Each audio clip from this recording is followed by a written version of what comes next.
following podcast contains references to the consumption of alcohol. If you are not of legal drinking age, please do not consume alcohol. Also, if you are of legal drinking age, please drink responsibly.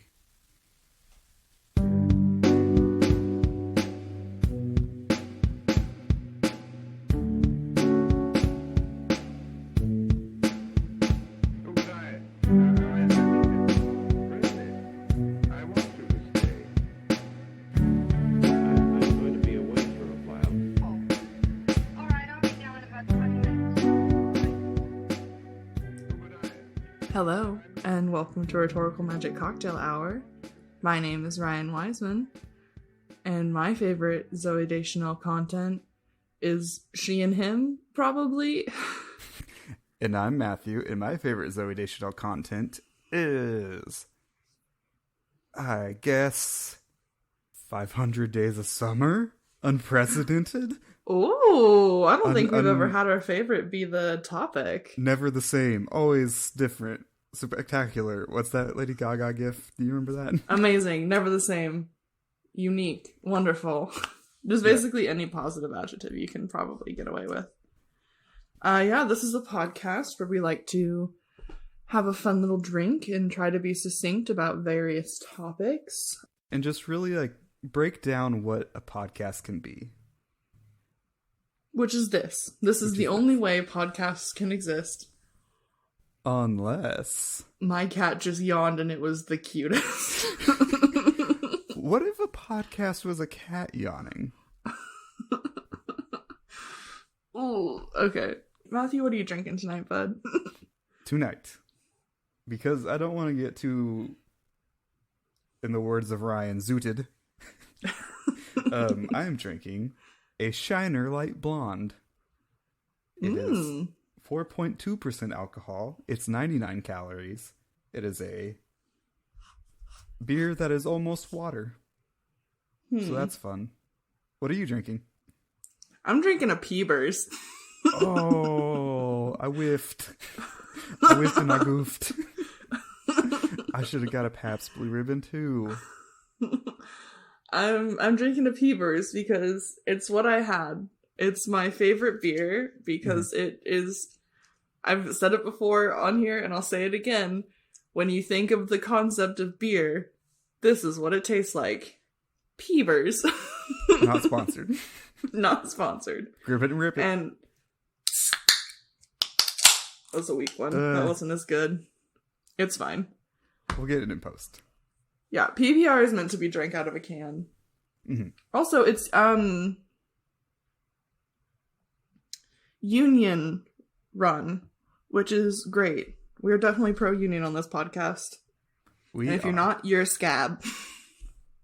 Ooh. Throwing shade. Throwing shade. But yeah, I found that out at a recent family event. My cousin is engaged to somebody who is a part of a union, and so they're very pro-union. Mm-hmm. And they support, ironically, not that into unions. And so anything that is based in union work they try to support, which is cool and great and good.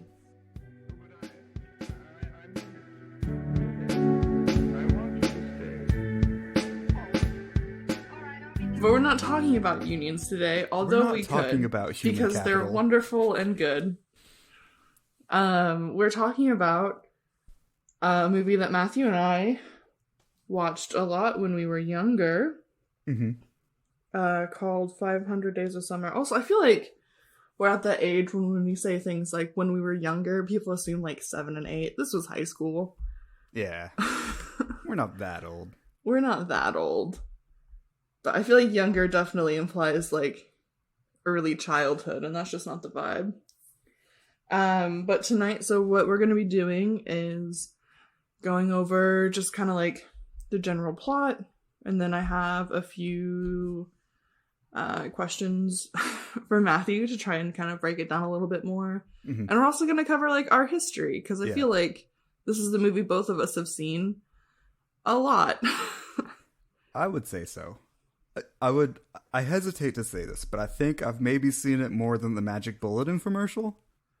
Ooh. Which is a big statement. Which is honestly more of a commitment because it is longer. Mm-hmm. And then once I said that, I was like, have I though? Because I watched that infomercial a lot. I'm gonna say I've seen 500 Days of Summer more. Do you, it in your like modern a better thing to have seen more? In your modern times, do you still watch the Magic Bullet commercial? I have watched it once in the past year, which is more than I have watched 500 Days of Summer. Spoiler alert. I think the both of us have seen it enough that we get the general gist. Do you want to? I don't think I've seen it more than I have seen the film School of Rock, starring Jack Black. That's a movie. And the podcast has ended. That was the code word. That ends you know how Pee Wee Herman had like a secret word and everything was happy? That was the code word where this is just done. See, I was thinking the Manchurian Candidate, where it activates the sleeper cell. But that's just how our brains are different. That's what makes the podcast fun. You think of Pee Wee Herman, I think of the Manchurian Candidate. When so we do you should want to be thinking about 500 Days of Summer? I'm so sorry I talked over you. You're totally fine. I was just gonna ask if you wanted to keep talking and go over the general plot points of the film. Just give us a quick rundown of what happened as you remember it. This is my favorite part. I love watching Matthew try to remember media we haven't really watched. So, in a minute. This story is fictitious, and any resemblance to any person's living or dead is purely coincidental, especially you, Jenny Beckman, and then a word I don't want to say.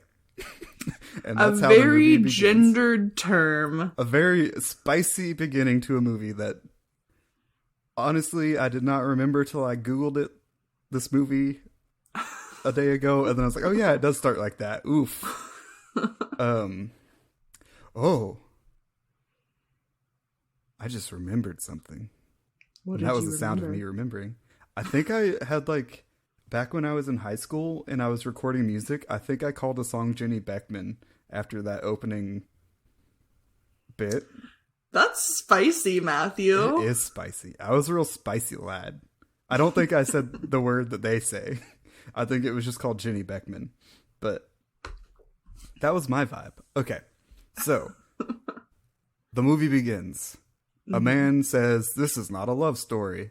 And then Regina Spektor sings a song over some children playing in home movies. Then Joseph Gordon-Levitt dates Zooey Deschanel and it doesn't work out at the end. I mean, that's basically but it. Things happen. I guess. Joseph Gordon-Levitt is an architect because it's an indie film. But he works in a greeting card company run by Marvel fan favorite Clark Gregg, who plays Agent Coulson in the Marvel movies. I was considering doing a round of They're in That. They're in That? I feel like I would nail that. We can come back to it later, but no, because it was literally going to be the shortest. It was him and then whoever plays the sister, who I currently can't remember. Chloe Grace Moretz. I've never known how to say her name. Everyone else, I barely know. We got man who is married to Christina Hendricks in real life, whose name I don't remember. We have Matthew Gray Gubler. We have Zooey Deschanel. We have Yvette Nicole Brown from Community. We've got that lady from Bones that says Cherie. We've got I think that's everybody. I think that's the whole movie. I think everybody else is just them in different wigs. I forgot one person, but the person I forgot's a spoiler. So, spoilers for 500 Days of Summer. Minka Kelly's in it, and she plays Autumn. Yes. But But yeah, so Zoe Deschanel begins as an assistant at the greeting card company. Mm-hmm. And Joseph Gordon-Levitt's like, I'll never find love. Meh, media ruined me. Meh, I like the Smiths. And then he's listening to the Smiths in an elevator, and Zoe Deschanel's like, oh, I love the Smiths. And then he's in love, because that's healthy. And then they start hanging out, and she's like, I'm not looking to date. And then they kiss in the copy room, and then they bone. let me take that again. And then they make love. Let me take that again. That's somehow worse. Then they engage in coitus. Oh my god. Oh my god. Let me take that again. And then they make the beast with two backs. Let me take that again. Last one, and this time I'm going to give you a note. Ernest. Ernest. I've never seen any of the Ernest films, though. And then they do the Jim Varney. Oh, fuck you. Just say they hooked up and let's move on. Okay. And then they hook up. There we go. And then they just kind of hang out, and it goes good in his mind. And then his sister's like, maybe it wasn't. And then he looks back again, and there were some red flags that the relationship was not going to work out. And then... Were they red flags, or were they just, like, signs that this was not it? I feel like red flag implies some kind of, like... Yeah, that's a negative context. It's more just like a sign that maybe they weren't as compatible as he thought. Yeah. But yeah, and then they break up. And then there's a scene that I've never known if it was real or if it was his imagination, where like he's sitting at the spot they go to a lot, and she shows up and she's like, I'm married now. And I'm happy. And it's just like, I've never been able to tell if that was really happening or if that was just like him imagining it. But it doesn't matter, because then he goes to a job interview and falls in love with a woman who's just doing her job. Yeah. And we learned that he has not learned healthy relationship habits at all. Mm-mm. And that's the film. Yeah. And I only spent 30 minutes trying to think of synonyms for hooking up. I love how the point of the film is, if you are a mediocre white man, mm-hmm. you can do absolutely no character growth and still come out on top. Mm-hmm. I do think, not to jump the gun too much, I do think the end of the film ruins the film. Looking at it from a perspective in the year of our Lord 2022. Yes. But, yes. Yeah, there are like a couple of little points, and it's not even really like major plot points. It's just like, so like they have like a small, it's not even a breakup moment. It's like they like get into an argument about like what they are, and she like defines, Summer defines that, you know, she doesn't want a relationship. And then there's like that scene where like it's raining and she comes over. Mm-hmm. That's after he punches a guy that's hitting on her. And she's like, no, this isn't good. Yeah. Definite displays of toxic masculinity. And then one of my favorite scenes in the movie is when it has like the two situations juxtaposed together as like they're happening, of like reality and like what he imagines. Mm-hmm. Absolutely one of my favorite moments. Yeah. Because it runs up like she invites him to like some kind of party that he doesn't really know what kind of party it is, and so like in his head he's like, this is gonna be them reconnecting, this is gonna be mm-hmm.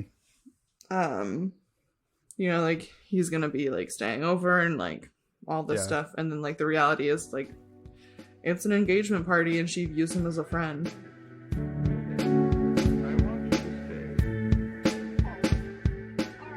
Let's talk about our histories with the movies.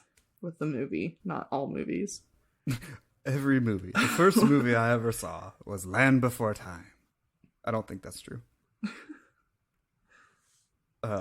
So when did you first watch the movie? I think, let's see. I remember when it first came out. Mm-hmm. I think I wanted to see it because I had a huge crush on Zooey Deschanel in high school because I was a hipster. Mm-hmm. It was obligatory. I don't think I saw it in theaters. I think I waited till I could rent it from Crown Video on North Range Line. Which, okay, so for the Zoomers listening, renting a video means you would go to a store that had a bunch of DVDs and you would buy one, but you had to take it back after a certain amount of time. So I think I rented it because I went through a phase where I rented really artsy movies because I thought I was that guy. Is 500 Days of Summer artsy? It's on the artsy side. Okay. It's got a non-linear. It's got a non-linear story. So okay, I'll give you that. You don't see Marvel making a non-linear story. I don't know why I just went so hard against Marvel, but whatever. But I think I watched it, and then at the time, I was a sad boy. Mm-hmm. So I related to the character of Tom, and then I had the epiphany of, oh no, I relate to the character of Tom. Maybe I should be realistic about relationships and that kind of stuff. So I learned my lesson, and then I forgot my lesson, and then I learned it again. And that's my history with the film. Yeah. I had kind of a similar... I don't think that I ever related to Tom, but when I first watched it, I did not watch it with, like... Catholic school doesn't number. Mm-hmm. And misogyny is rooted in a lot of the lessons that we learned. And so when I initially watched the movie, I definitely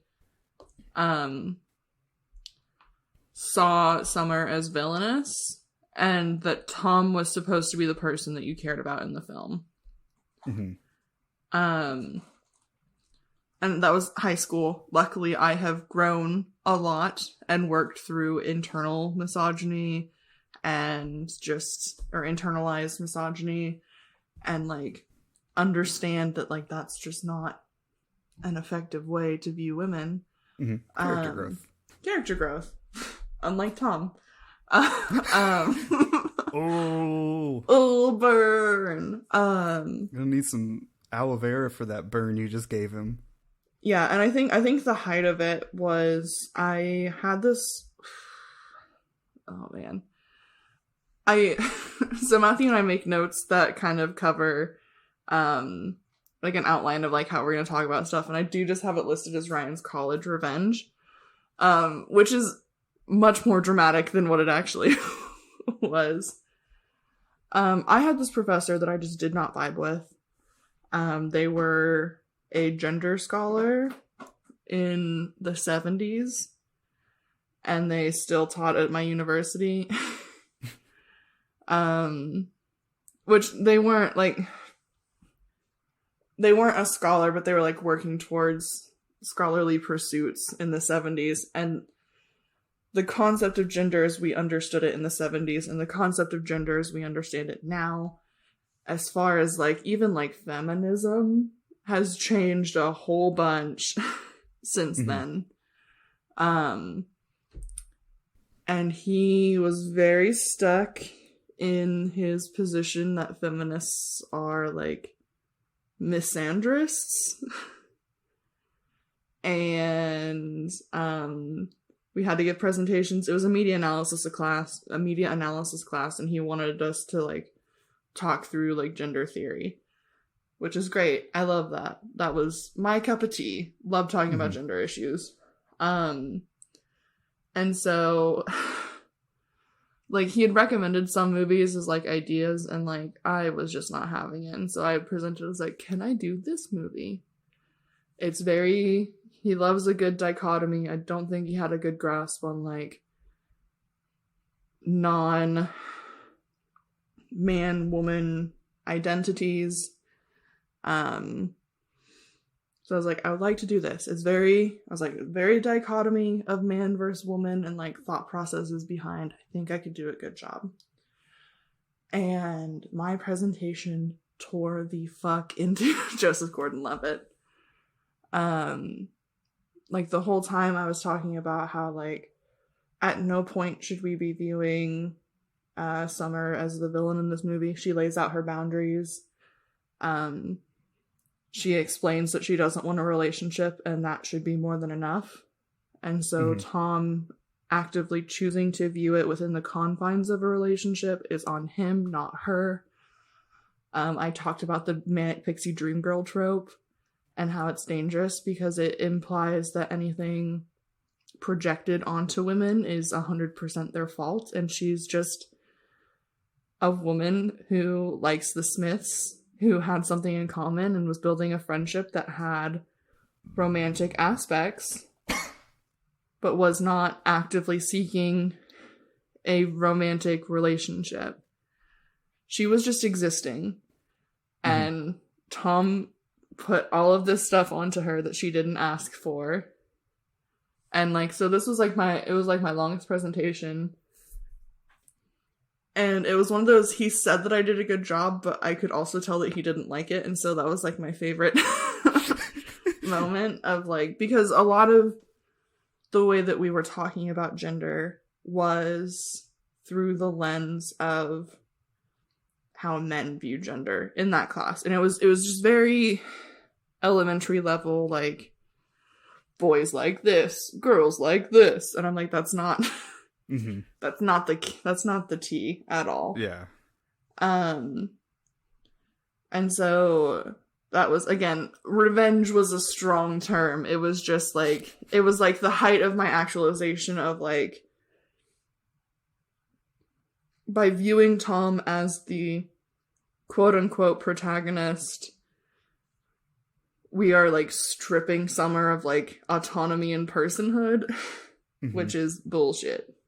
Again, they're characters, but and the thing is like I don't know what I kind of don't want to look at what the directors had in mind, like, because I think at the end of the day it's supposed to be ambiguous. You're supposed to either relate to Summer or you're supposed to relate to Tom.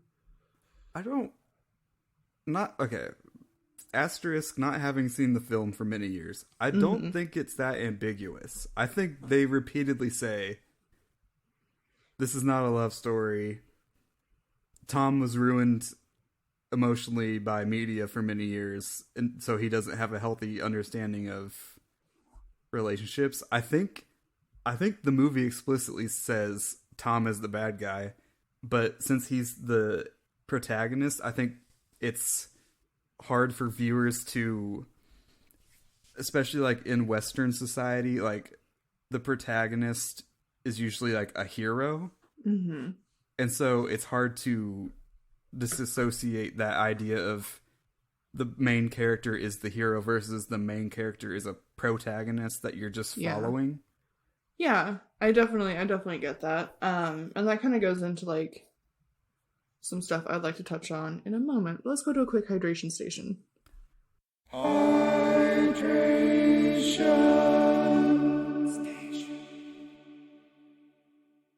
Welcome to Hydration Station, the part of the podcast where we take a little sippy doo of water and remind ourselves on those hot summer days in the early days of February that you need to stay hydrated when you're drinking any form of alcohol. I don't know why when you said that, it made me think of those Hollywood nights and those Hollywood hills. And that makes me think of the Fast Lane by the Eagles. So this is a good one. Ryan, I think we're doing a good one. We need to make a rule where you can't speak when I have water in my mouth. I'm so sorry. I'm not allowed to speak during hydration stations anymore. No, you can speak during hydration station. Curse. I just gotta get that sip in first because this is about number 2 in the last 2 episodes that I've almost killed you. A little bit, but I love you. I do. I appreciate it. We're doing good. In my defense, that's just a curse I have where I say really funny things the moment somebody takes a drink. Because it's not just you. It's like several people in my life that I've almost killed because I said something at the wrong moment. Yeah. And that's hydration station. Don't kill your friends, folks.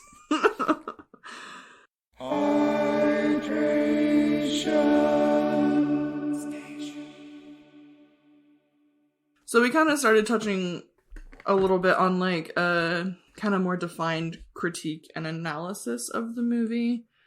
I think something that is really important, and I think the movie highlights well, is like the concept. It introduces the audience to the concept of an unreliable narrator.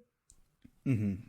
Especially when you were going through like those first stages of like Tom looking at stuff, for lack of better phrasing, through like rose-colored glasses. Everything to him is like going, well, you know, they're going on dates and they're getting pancakes and they're perusing record stores and other hipster bullshit that people do. They're watching The Graduate at a theater. And then it very much goes into like, okay, but if you actually look at what's happened, what happened? But I think at that point too, he was still an unreliable narrator because he was looking at it through the concept of like him being hurt and broken up with, so he's going to start making everything look worse. Mm-hmm. I think that's good because I feel like media today likes to do stories that are a little more simple.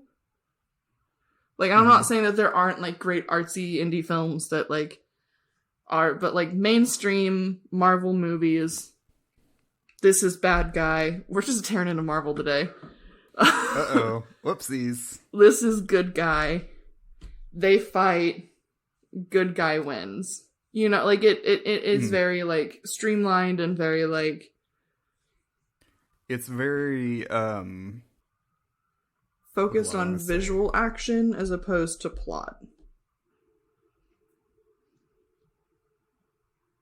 I don't know if I would agree with that statement, but it's very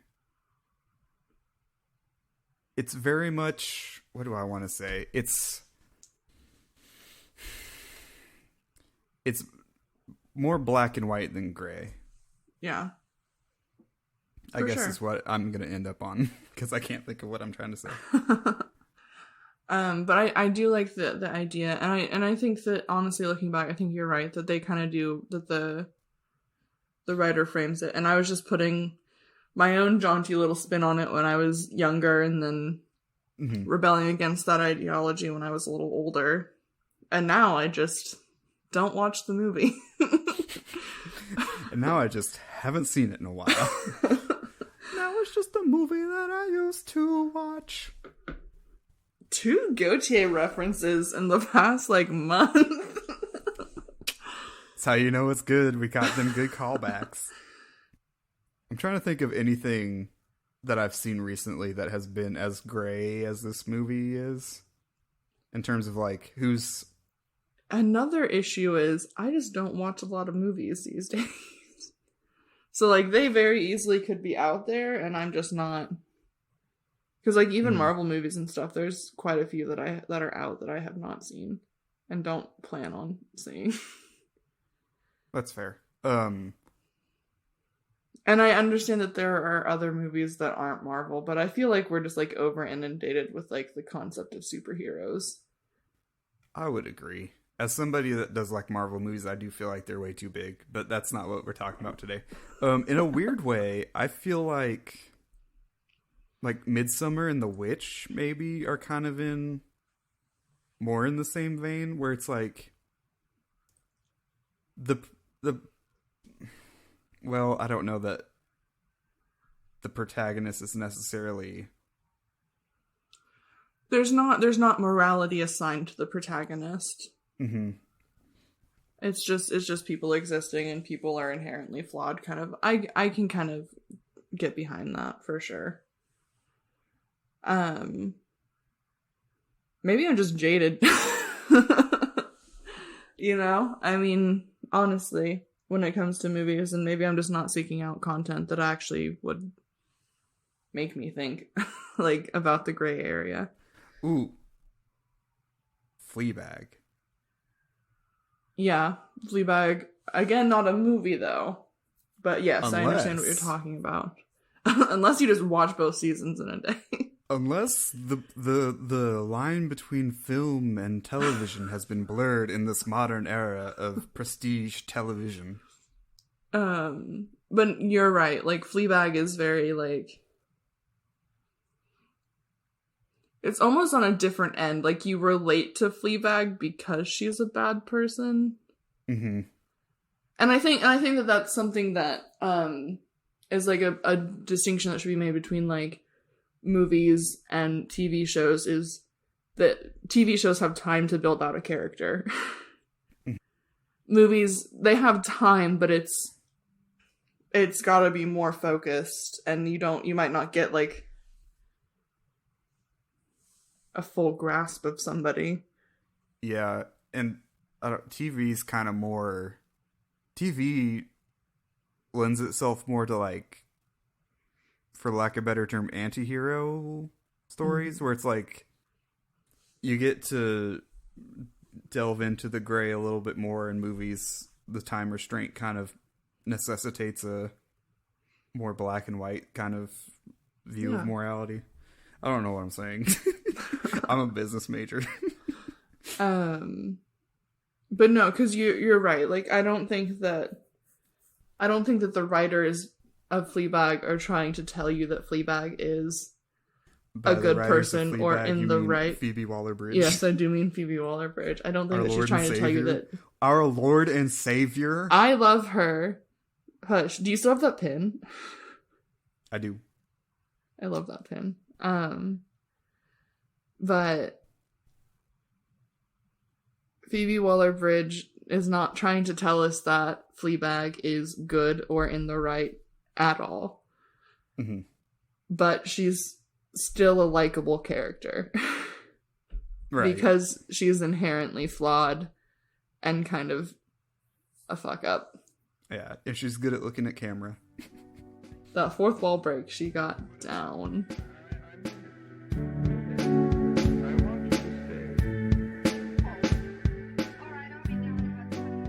Do you want to talk about Manic Pixie Dream Girls for a bit? Yeah, I'm kind of interested in like your thought on the Manic, because I feel like it's like Manic Pixie Dream Girl trope as a whole is like the concept of like the woman exists for the sake of building the man's character. Mm-hmm. And like typically they're very like free-spirited and very, to use like not great phrasing, like they're not like other girls. Mm-hmm. They care about important boy things like art movies, and they like the Smiths. Mm-hmm. And like that trope is pretty common in media of like, I can do whatever. And I feel like that's a trope that Zooey Deschanel played pretty often for a while there. Yeah, I think like after 500 Days of Summer, she kind of got typecast as the Manic Pixie Dream Girl. Yeah. I remembered another Zooey Deschanel film, Yes Man. Yep. Where she basically played Summer, but like turned up a notch. Which being typecast is not necessarily, like, is not on Zooey Deschanel. Like, no. She gets the role, like, she works hard to get the roles that she gets, and I'm not saying that. And I'm not even saying there's anything inherently wrong with the Manic Pixie Dream Girl trope until you have, because there are free-spirited women. Like, there are people who act very similar to Summer who just exist and are living their best lives, but the trope becomes an issue when the character is created for the sake of the male character. It's likened to a different form of, like, refrigeration. Of, like, this girl can just be put on ice until the character needs plot points. So I'm not, like, against the concept of, like, a Manic Pixie Dream Girl. They're great. And I think that it's inherently misogynistic to try and be like, people who are like this are stupid. People who act like this are doing it for a reason, and that's manipulative. Because I don't think that that's accurate at all. I think that very much it is okay for people to just act how they, like, as long as they're not doing anything morally reprehensible or, like, harming others or themselves. Like, generally, people are okay to just exist how they exist. Right. But I think the issue with the Manic Pixie Dream Girl trope is when it falls on the onus of, like, the man's existence. So, like, Ramona Flowers and Scott Pilgrim, who is also not a good person. I'm sure we will talk more about that at some point. We'll get there eventually. Because I'm also thinking of, not to just keep bashing movies we watched in high school, but Nick and Nora. Just anything with Michael Cera. Michael Cera played a very specific kind of guy. It's the nerd that played bass. But Michael Cera. But it found the episode title. But no, so there's nothing inherently wrong with it. What are your thoughts on, like, the Manic Pixie Dream Girl trope? I think they're similar to what you said so far. I don't think there's anything inherently wrong with it until it becomes this character only exists to be part of, like, furthering the plot of a male character. Yeah, I don't think that there's anything that I could add to the Manic Pixie Dream Girl that you haven't so eloquently placed before us. Oh, thank you. Okay, so I'm going to ask you this then. Is there a bad guy in the movie? And why is it Chloe Grace Moretz? I'm just kidding. There is, but it's the viewer. Ooh. Can you elaborate? No. Just kidding. And that's not my real answer. So I don't think there's a bad guy. But I think there's definitely... I don't know that a wrong party is... there. You're being told a story in a biased way. Which, I mean... if I told you about my past relationships, it would be in a biased way. That probably wouldn't be completely accurate. That's just human nature. Yeah. But, which goes back to, like, the unreliable narrator. I mean, like... yeah. But, I don't think there's a bad guy, but I think there is a character misleading the audience with the story they're telling, and that is Tom.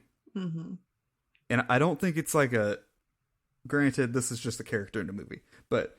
and I might be projecting a little bit, but I don't think that, like, there's any intentional wrongdoing, but I think he is a little, like, biased to his side of the story, and he wants you, the viewer, to, like, side with him. And it I don't know. It's a very human impulse to kind of fudge the details to make you look favorable. Yeah, I get but that. That's my opinion. And then the other villain is obviously Clark Gregg.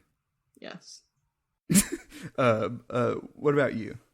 I mean, I agree with you that I don't think that there's necessarily a villain of the film. And I don't think that all films need, like, a bad guy to be pointed at, you know? So I really do like that. I would like to kind of delve into why you don't think that the conversation between Tom and Summer happened at the end of the movie. The timeline's weird. Yeah. Because it's still within the 500 days that they have that conversation. Because day 501 is him meeting Autumn. Mm-hmm. But I don't remember the day count of the last day that he talks to Summer before that conversation. But I want to say it's not a huge number of days. So I think the last time they talked to each other would have been at the party. And even then, I don't think that she would have talked to him. So I could see, again, it's characters, so, like, it's not, like, real people. But, like, I could see the character of Summer, like, reaching out to him and being like, hey, I saw you at the party, but we didn't get to catch up. Can we? So, like, I think that I think the conversation happened. At least I hope it does, because I think that conversation is really what, for the people who are watching the movie, who are not looking at it critically as a whole thing, and would maybe be the people who are, like, siding with Tom. Mm-hmm. I feel like that is the conversation. It's pretty pivotal in, like, giving Summer back her personhood and, like, allowing her to advocate for herself and being like, you put all of this on me. And, like, the relationship that I have with, like, my new husband was everything I didn't feel with you. Right. And I don't know that Tom, the character, would have had enough character growth to, especially with 501 being the day that he just starts over.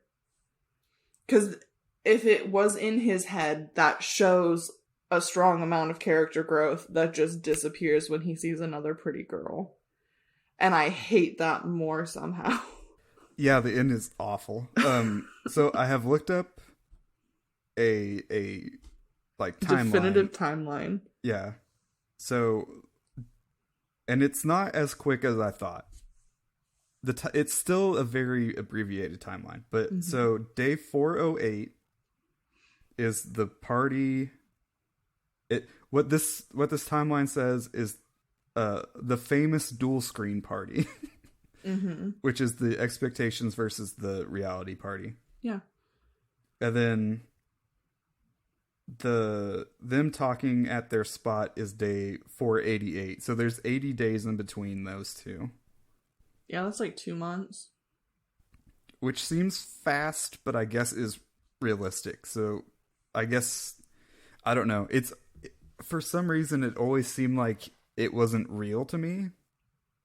I can, and it was I like can his understand imagination. That. But if you think about it, we only see like maybe 20 days. You know, like it's not, we don't see all 500 of them.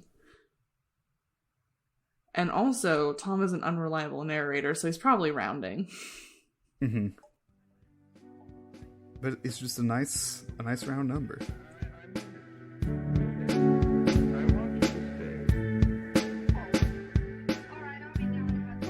So, do you have any kind of final thoughts on the film? So, this was a very important film for me in high school. Mm-hmm. Now, not having seen it since high school, from what I remember, it might be in the Mystery Men camp of, let's leave it to nostalgia. But thinking about it, I might watch it after this. Okay. Just to see. Yeah. But yeah, if you haven't seen it, watch it once. If you have seen it, just leave it be. Or if you're me, watch it after this recording. What are your final thoughts? As a movie, it's fine. I think I'm gonna leave it in the nostalgia zone. I don't know that nostalgia zone. I don't know that I need to rewatch it to understand the concept. But again, like, it was something that, like, it was impactful previously, but I don't know that it... I wouldn't say that it was, like, a pivotal movie for me to figure out who I am. Like, it was a movie that I used to like, and now I'm just kind of, like, lukewarm to. But yeah. So this has been Rhetorical Magic Cocktail Hour. Yep. If you liked what you heard, follow us on socials at Rhetorical Magic. Find us at the bench where we always went and stared at that car park. You know the one. And maybe it'll be real. Be good to one another. Afford others full personhood. And as we say at the end of every episode, clink. Oh. Bad clink.